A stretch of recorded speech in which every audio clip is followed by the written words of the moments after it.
Urgente! Cientistas podem ter encontrado vestígios ligados à Arca de Noé. Sim, é isso mesmo que você ouviu. Uma formação rochosa no leste da Turquia, nas proximidades do Monte Ararat, voltou a chamar a atenção do mundo porque pesquisadores afirmam ter identificado estruturas subterrâneas, anomalias geológicas, possíveis corredores, camadas internas e sinais que, segundo eles, podem estar ligados à embarcação mencionada no livro de Gênesis. O local é conhecido como Formação do Urupinar. Ele tem um formato que lembra o casco de uma embarcação. Tem aproximadamente 157 metros de comprimento. Foi identificado em 1959 pelo capitão turco Ilhan Urupinar. E há décadas provoca debate entre pesquisadores, arqueólogos, geólogos, criacionistas, céticos, curiosos, influenciadores e, evidentemente, especialistas de comentários do Instagram. Essa espécie tão abundante quanto pouco catalogada.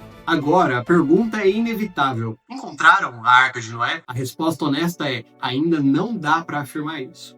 E eu sei que essa resposta frustra os dois lados. Frustra o cristão ansioso que já queria colocar a manchete no grupo da família com letras garrafais: a Bíblia foi provada mais uma vez. E frustra o cético debochado que gostaria que tudo fosse imediatamente descartado com kkkk, nunca existiu. Como se a risada fosse um método científico. Só que esse vídeo não é para vender sensacionalismo religioso e também não é para fazer aquele ceticismo preguiçoso que trata qualquer menção à Bíblia como se fosse automaticamente folclore de gente sem diploma. Nesse vídeo eu quero fazer 3 coisas. Primeiro, explicar o que realmente foi encontrado, sem exagero. Segundo, responder às críticas mais comuns que aparecem nos comentários, especialmente aquelas sobre os animais, o dilúvio e os relatos antigos de inundação. Terceiro, mostrar por que esse tipo de notícia incomoda tanto. Porque, no fundo, a discussão sobre a Arca de Noé nunca é só sobre madeira, pedra, radar e montanha. Ela toca uma pergunta muito mais profunda. E se a Bíblia estiver preservando memórias reais da história humana? E mais, por que tanta gente reage com deboche antes mesmo de investigar? Guarda essa pergunta, porque ela volta no final. A notícia fala da formação do Urupinar, uma estrutura localizada no leste da Turquia, cerca de 29 a 30 quilômetros ao sul do Monte Ararat. O local ficou famoso por seu formato alongado, parecido com uma embarcação, e por suas dimensões serem frequentemente comparadas às medidas da arca descrita em Gênesis. Pesquisadores ligados ao projeto Noah's Ark Scans confirmam que análises com radar de penetração no solo, o famoso GPR, além de outros métodos como análises químicas e geofísicas, indicaram estruturas subterrâneas lineares, ângulos incomuns, possíveis corredores e camadas internas. Alguns pesquisadores envolvidos no projeto sugerem que essas características podem apontar para uma estrutura artificial soterrada ou pelo menos para algo que merece investigação mais profunda. Agora calma, merece investigação é diferente do que achamos a arca. Eu sei, a internet sofre muito com essa diferença. É quase uma alergia intelectual. A manchete costuma dizer: cientistas podem ter encontrado vestígios. E a pessoa lê: a arca foi achada, filmada, autenticada por Moisés e registrada em cartório. Ou então lê: mais uma fake news, crente. E os dois extremos perdem um ponto. Então, o que temos até aqui? Temos uma formação com formato curioso. Temos dimensões intrigantes. Temos histórico de investigação. Temos dados geofísicos sendo interpretados por uma equipe que acredita na possibilidade de haver ali algo artificial. Temos críticas geológicas dizendo que a formação pode ser natural, resultado de processos de deslizamento, erosão, blocos de calcário e movimentos de massa. E temos necessidade de mais investigação. Esse é o estado da questão. Agora, só isso já seria suficiente para uma conversa interessante. Só que a internet, como sempre, olhou para uma questão arqueológica, geológica, histórica e teológica e pensou: vamos resolver isso com piada ruim em 8 segundos. Aí aparecem os comentários. Um deles, lá na postagem do Instagram, diz mais ou menos o seguinte: como Noé ia colocar um casal de cada animal que existia no planeta? Essa é uma objeção clássica e, sinceramente, uma pergunta legítima. O problema é que muita gente não faz essa pergunta buscando resposta, faz buscando aplauso. É aquela pergunta performática feita para parecer inteligente diante de quem também não sabe responder. A objeção supõe que o texto bíblico ensina que Noé colocou na arca cada espécie moderna exatamente como classificamos hoje: onça pintada, jaguatirica, tigre, leão, leopardo, lince, gato doméstico, gato persa, gato de condomínio, gato que derruba copo na mesa e todas as variações possíveis. Só que essa leitura é fraca. O texto bíblico não exige que Noé tenha levado todas as espécies modernas em sua classificação atual. A visão criacionista mais comum nesse ponto, e também compatível com abordagens presentes em discussões ligadas à teoria do design inteligente, trabalha com a ideia de tipos básicos ou grupos fundamentais de animais. Ou seja, Noé teria levado representantes de determinados grupos criados com capacidade de gerar variações posteriores dentro de seus limites biológicos. E isso muda completamente a discussão. Noé não precisaria levar cada raça, subespécie ou variação moderna. Ele precisaria preservar linhagens fundamentais capazes de diversificação posterior. A pessoa pergunta: como coube cada espécie? E a resposta começa assim: primeiro, defina cada espécie, porque espécie é uma categoria moderna trabalhada dentro de critérios biológicos que não funcionam exatamente como categorias do texto antigo. O livro de Gênesis fala em animais segundo seus tipos, segundo suas espécies ou famílias, dependendo da tradução e do vocabulário usado. Ele não está usando a taxonomia moderna de Linneu. Surpresa! Moisés não estava preenchendo uma planilha do IBGE zoológico. Então, quando alguém pergunta como coube um casal de cada animal, a pergunta já chega carregada de caricatura. E caricatura funciona bem para meme. Para interpretação bíblica, começa a passar vergonha. Outro ponto importante: o texto bíblico também faz distinções entre animais limpos e impuros. Em Gênesis 7, aparece a ordem de levar mais exemplares dos animais limpos e menos dos impuros. Isso mostra que o relato é mais específico do que a versão simplificada que muita gente tem na cabeça desde desenho infantil. A maioria das pessoas não debate o texto de Gênesis, debate uma lembrança vaga de uma historinha com girafa colocando a cabeça para fora da janela da arca. E aí fica fácil ridicularizar. Você monta uma versão infantilizada da Bíblia, ri dessa versão infantilizada e chama isso de pensamento crítico. Brilhante! A humanidade realmente chegou longe. Mas essa não foi a única crítica. Outro comentário dizia algo assim: antes de Gênesis já existiam relatos de dilúvio em várias culturas, sumérios, hindus, chineses, povos mesoamericanos, então a Bíblia só copiou os mitos antigos. Essa objeção parece forte, até você pensar por mais de 11 segundos. O fato de diferentes culturas antigas preservarem relatos de grandes inundações pode ser usado de várias maneiras. Uma possibilidade é dizer são apenas mitos independentes. Outra possibilidade é dizer há uma memória antiga compartilhada, preservada de formas diferentes, em povos diferentes ao longo do tempo. Perceba o ponto. A existência de relatos de dilúvio fora da Bíblia não destrói automaticamente o relato bíblico. Na verdade, pode indicar justamente que estamos diante de uma memória profunda da humanidade. O argumento do tipo existem versões parecidas em outras culturas, então a Bíblia é falsa, é fraco. Por esse raciocínio, se 10 testemunhas falam de um grande incêndio em uma cidade antiga, a conclusão seria: como há vários relatos, nenhum incêndio aconteceu. Estranho, né? Quando várias culturas preservam memórias de um evento catastrófico envolvendo água, destruição, sobrevivência e recomeço,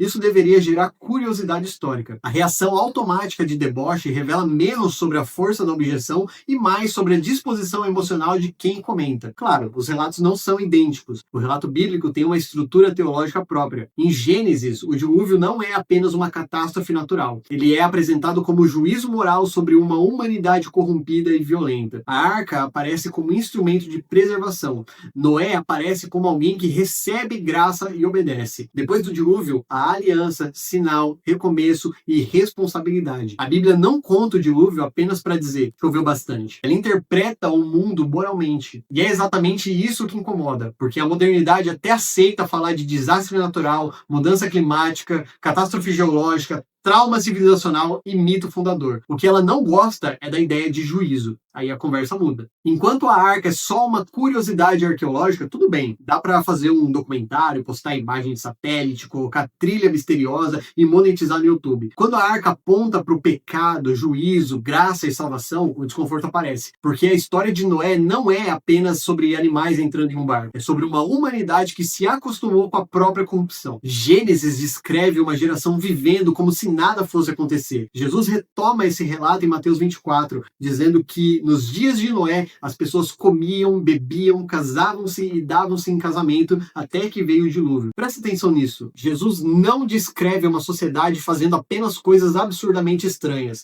Ele menciona coisas comuns. Comer, beber, casar, viver. O problema não era simplesmente fazer coisas do cotidiano. O problema era viver o cotidiano como se Deus não existisse. A geração de Noé foi julgada enquanto seguia a vida normalmente. E talvez seja por isso que o tema mexe tanto conosco. Porque a arca é uma lembrança desconfortável de que a normalidade também pode estar errada. Agora, voltemos à formação do Urupinar. Existe uma tentação muito grande entre cristãos. Toda vez que surge uma notícia arqueológica envolvendo a Bíblia, alguns querem transformar imediatamente em prova final de fé. Encontraram algo no Oriente Médio? Prova da Bíblia. Acharam inscrição antiga? Prova da Bíblia. Apareceu uma pedra com formato curioso? Prova da Bíblia. Calma. A fé cristã não depende de uma formação rochosa na Turquia. Se a formação do Urupinar for apenas uma formação natural, o cristianismo não perde nada de essencial. A autoridade da Escritura não está pendurada em uma interpretação de radar. A ressurreição de Cristo não depende de uma anomalia subterrânea perto do Ararat. A doutrina do pecado, do juízo e da graça não desmorona se a formação for explicada por processos geológicos. E aqui eu preciso ser muito claro. Apologética séria exige prudência. Usar argumento ruim para defender uma causa verdadeira é uma forma muito eficiente de entregar munição ao adversário. Se amanhã os estudos mostrarem que Urupinar é uma formação natural, quem gritou "achamos a arca" terá ajudado os críticos a tratarem toda a defesa da Bíblia como sensacionalismo. Por isso, o cristão precisa aprender a falar assim: isso é interessante, isso merece investigação, isso pode ter relevância, isso ainda não é conclusivo. Vamos acompanhar os dados. Esse tipo de postura não diminui a fé, ela aumenta a credibilidade. A fé bíblica nunca exigiu ingenuidade. Aliás, a Bíblia frequentemente elogia discernimento, prudência, exame, sabedoria. O problema é que alguns confundem a fé com ansiedade de vencer discussão em comentário. Só que também existe o erro oposto. O cético olha para qualquer descoberta relacionada à Bíblia e já trata como fraude, lenda ou delírio religioso, sem ler, sem estudar, sem avaliar dados, sem distinguir afirmação, hipótese, evidência e conclusão. Ele só reage, e essa reação também é dogmática. Existe um tipo de incredulidade que se vende como pensamento crítico, mas funciona como religião emocional. Ela tem seus dogmas, seus sacerdotes, seus rituais e sua liturgia preferida. Rir de crente na internet. A pessoa vê a Arca de Noé e imediatamente desliga o cérebro. Isso não é ciência, isso é preconceito com vocabulário acadêmico. A ciência real pergunta: quais são os dados? Qual é o método? Quem analisou? A revisão por pares? Existe explicação alternativa? Essas são perguntas boas. Agora, kkkk nunca existiu? É só preguiça com autoestima. E aqui aparece uma questão muito interessante. Por que a possibilidade de a arca ter algum fundo histórico incomoda tanto? Porque ela sugere que certas narrativas bíblicas podem estar ancoradas em eventos reais. E se isso acontece, a Bíblia deixa de ser tratada apenas como literatura religiosa privada e volta a ocupar o terreno da história. Esse é o ponto sensível. A modernidade gosta da Bíblia quando ela é confinada no campo do simbólico. A Bíblia como poesia, tudo bem. A Bíblia como inspiração ética, aceitável. A Bíblia como patrimônio cultural, excelente, dá até exposição no museu. A Bíblia como revelação de Deus na história, aí o sistema começa a tossir. Porque se Deus age na história, então a história não pertence apenas aos vencedores, aos impérios, aos acadêmicos e aos editores de comentário na Netflix. Ela pertence a Deus, e isso muda tudo. A Arca de Noé, portanto, não é apenas uma curiosidade antiga, ela é um símbolo de juízo e salvação. Ela mostra que Deus não ignora a maldade humana, Mostra que a paciência divina tem limite. Mostra que a obediência de um homem pode parecer loucura em uma geração inteira anestesiada. Agora imagina Noé construindo a arca, sem chuva catastrófica visível, sem aplauso público, sem consenso social, sem validação dos especialistas do seu tempo, apenas uma ordem de Deus. Noé constrói enquanto o mundo ri. E essa é uma imagem poderosíssima, porque talvez a maior semelhança entre os dias de Noé e os nossos dias não esteja no volume da água, está no volume do deboche. A sociedade olha para qualquer advertência moral séria e responde com ironia. Fale de juízo, fanatismo. Fale de pecado, moralismo. Fale de arrependimento, opressão. Fale de salvação, mitologia. Fale de Deus, coisa de gente atrasada. E assim, a geração segue comendo, bebendo, comprando, vendendo, produzindo conteúdo, cancelando os outros, fazendo terapias para suportar os próprios vícios e chamando decadência de autenticidade. Tudo normal, exatamente o perigo. A história de Noé nos lembra que uma sociedade pode estar funcionando enquanto está espiritualmente condenada. Pode ter agenda, festa, mercado, tecnologia, relações, comércio e entretenimento. Pode ter tudo e ainda assim estar moralmente apodrecida. Isso é mais incômodo do que qualquer debate sobre madeira petrificada. Por isso, quando alguém comenta achar o que nunca existiu, eu entendo o impulso. É mais fácil negar a história do que encarar o seu significado. Porque se Noé existiu, se o dilúvio foi real, se a arca foi um instrumento de preservação, então o relato bíblico deixa de ser uma historinha infantil sobre bichinhos entrando em fila. Ele passa a ser um alerta, e ninguém gosta de alertas. A humanidade prefere sirenes decorativas. Agora, vamos lidar com outra questão. E se a formação do Rupinar for falsa?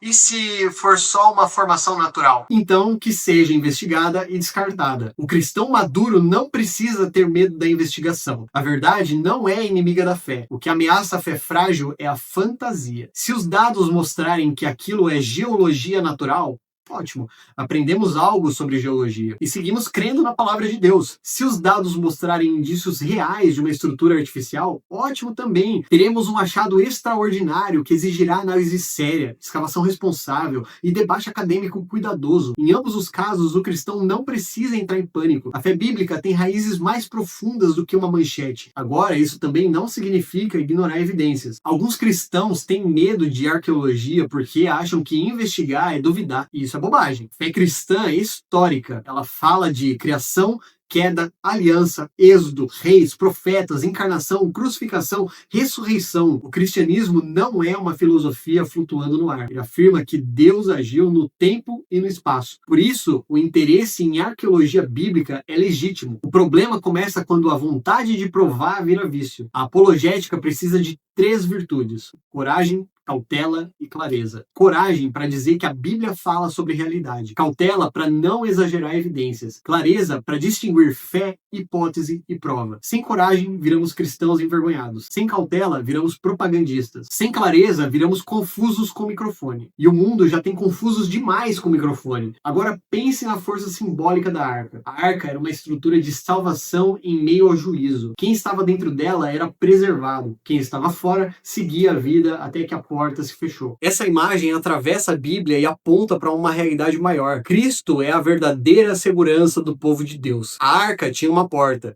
Cristo diz: eu sou a porta. A arca parecia loucura antes da chuva. A cruz também parece loucura para quem está perecendo. A arca foi o lugar de refúgio em uma geração condenada. Cristo é o refúgio em uma humanidade caída. Perceba como o tema cresce. A pergunta inicial era: encontraram vestígios na arca? A pergunta mais profunda é: você entendeu por que a arca importa? Porque a arca aponta para uma verdade desconfortável. O mundo não será salvo por sua própria inteligência. Noé não sobreviveu porque era mais esperto que todos. Ele sobreviveu porque recebeu a palavra de Deus e obedeceu. E isso confronta o nosso tempo. Nós vivemos em uma geração que tem informação demais e sabedoria de menos. Somos avançados o suficiente para mapear o subsolo da Turquia com radar e infantis o suficiente para achar que deboche substitui pensamento. A notícia da formação do Urupinar sendo verdadeira ou apenas parcialmente relevante expõe uma coisa: a Bíblia continua provocando o mundo. Milênios depois, Gênesis ainda entra no feed e causa confusão. Um texto antigo ainda obriga pessoas modernas a discutirem história, ciência, moralidade, juízo, fé e interpretação. Isso, por si só, já é impressionante. A Bíblia não morreu, ela continua sendo interrogada, atacada, defendida, estudada, ridicularizada, amada e temida. E talvez o medo seja a parte mais interessante, porque ninguém se incomoda tanto com algo que considera irrelevante. Se a Bíblia fosse apenas uma coleção morta de mitos antigos, as pessoas passariam por ela com indiferença. Só que não passam, elas reagem, elas zombam, elas atacam, elas tentam reduzir, elas precisam dizer isso nunca existiu, com uma convicção emocional curiosamente intensa. Por quê? Porque no fundo a Bíblia não se comporta como um livro morto, ela interpreta quem a lê. Você abre Gênesis achando que vai julgar Noé, e de repente Gênesis está julgando você. Essa é a virada. O debate sobre a arca revela duas posturas diante da verdade. A primeira postura é a do sensacionalista. Ele quer uma prova fácil para vencer a discussão. A segunda é a do debochado. Ele quer uma piada fácil para não precisar pensar. As duas são superficiais. O caminho do cristão é mais exigente. Ele olha para a notícia e diz: vamos investigar. Olha para a Bíblia e diz: vamos interpretar com seriedade. Olha para as críticas e diz: vamos responder sem medo. Olha para o coração humano e diz: vamos encarar o problema moral. Porque a maior questão de Gênesis 6 a 9 nunca foi apenas como os animais entraram. A maior questão é por que o juízo veio. Essa pergunta é muito mais perigosa. Gênesis diz que a maldade do homem havia se multiplicado sobre a terra. Diz que a inclinação dos pensamentos do coração humano era continuamente má. Diz que a terra estava cheia de violência. Esse diagnóstico não envelheceu. Troque as tendas antigas por prédios modernos, as tábuas por telas, os mercados por plataformas digitais e o coração humano continua reconhecível. Violência, orgulho, corrupção, autossuficiência, desprezo por Deus, normalização do pecado e, junto com tudo isso, a velha habilidade humana de rir da advertência antes da queda. Noé pregava com madeira. Cada tábua colocada na arca era um sermão. Cada martelada era uma acusação contra a geração dele, porque a obediência de Noé denunciava a incredulidade do mundo. Hoje acontece algo parecido. Quando um cristão leva Deus a sério, a sua vida se torna uma crítica silenciosa ao mundo. Sua família, sua ética, sua fé, sua reverência, sua disciplina, sua esperança, tudo isso incomoda. Não porque o cristão seja perfeito, incomoda porque aponta para outra autoridade. E o homem moderno até tolera a religião como estética, terapia ou tradição familiar, é bonitinho, como é bom ir numa igreja. O que ele não tolera é a religião como verdade. Por isso a arca incomoda. Ela não apenas é um objeto perdido, ela é um lembrete que Deus julga, salva e governa a história. Agora voltemos ao começo. Cientistas encontraram vestígios da arca de Noé? Talvez tenham encontrado indícios interessantes que merecem investigação. Talvez seja uma formação natural com aparência impressionante. Talvez os próximos estudos tragam mais clareza. Talvez a empolgação atual diminua. Talvez surja algo muito maior. Nós ainda não sabemos. E tudo bem dizer ainda não sabemos. Essa frase é rara na internet, quase uma relíquia arqueológica. O que sabemos é suficiente para uma reflexão séria. A formação do Urupinar merece investigação sem histeria. Os comentários debochados merecem resposta sem desespero. O relato bíblico merece interpretação sem caricatura, porque no final a pergunta decisiva não é apenas onde está a arca. A pergunta decisiva é: você entendeu o aviso? A geração de Noé ouviu por anos, viu a construção, viu a preparação, viu a obediência e continuou vivendo como se nada fosse acontecer, até que a porta se fechou. Essa é a imagem que deveria nos atingir. O problema do homem moderno não é a falta de informação. É o excesso de soberba. Ele tem acesso a tudo e reverência por quase nada. Ele consegue comentar sobre arqueologia bíblica sem conhecer Bíblia, sobre biologia sem entender classificação, sobre história sem estudar fontes, sobre teologia sem abrir Gênesis e ainda sai convencido que venceu. A internet transformou ignorância confiante em estilo de vida, mas o relato de Noé continua de pé. Ele nos lembra que Deus é paciente, mas não é indiferente. Que Deus oferece salvação, mas não negocia com a maldade. Que Deus preserva o seu povo, mas não trata a rebelião com detalhe. Que a fé verdadeira obedece antes da validação pública. E que o mundo pode rir até o primeiro sinal de juízo. Se um dia encontrarem a arca, muitos terão que repensar o seu deboche. Se nunca encontrarem, o chamado bíblico permanece, porque a maior evidência que precisamos encarar talvez não esteja enterrada na Turquia, está exposta no coração humano. A mesma arrogância, a mesma violência, a mesma fuga de Deus, a mesma necessidade de graça e a mesma pergunta ecoando desde os dias de Noé. Existe um lugar seguro diante do juízo? A resposta cristã é sim. E esse lugar não é uma formação rochosa, é Cristo. A arca foi sombra. Cristo é a realidade. A arca salvou uma família das águas. Cristo salva pecadores da condenação. A arca teve uma porta que se fechou. Cristo ainda chama homens ao arrependimento. E talvez seja por isso que esse tema continue tão atual. Porque toda geração precisa decidir se vai rir do aviso ou entrar pela porta. Agora me responde aqui nos comentários. Diante dessa notícia, você acha que pode haver algo real na formação do Urpinar? Ou essa história revela mais sobre a nossa resistência em levar a Bíblia a sério? E se esse vídeo te ajudou a pensar além da manchete, além do deboche barato, se inscreva no canal, porque aqui a gente trata fé, história e cultura com seriedade, mesmo quando o mundo insiste em comentar como se tivesse sido educado por um pombo com internet.